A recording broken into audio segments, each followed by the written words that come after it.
আমার দুই হাতের মুঠোতে এমন দুইজন ব্যক্তিকে আবদ্ধ করে রাখলাম, যাদেরকে দেখলে আপনারা অবাক হয়ে যাবেন।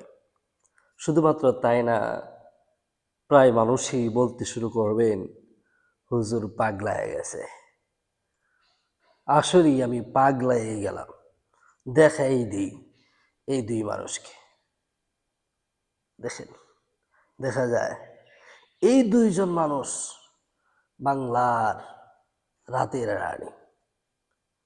তাদের রাতের রাজারা বর্তমানে আছে, কেউ কেউ জেলখানায়, কেউ কেউ ফাঁসির মঞ্চে, আবার কেউ কেউ ফাঁসি হবে তার জন্য অপেক্ষা করতেছে।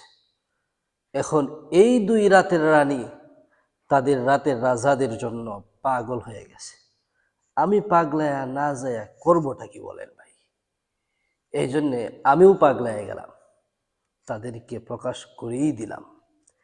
এই রাতের রানীরা তারা বর্তমানে আবল তাবল কথা বলে ফেসবুক, ইনস্টাগ্রাম, টুইটার, ইউটিউব সব কিছু মাখামাখি করে ফেলেছে। এদেরকে দেখলেই শরীরটা জ্বলে ওঠে। তারপরেও এদের চেহারায় বারবার সামনে আসে, দেখতে চাই না, তা বারবার নট ইন্টারেস্টেড দিই, কাজ হয় না।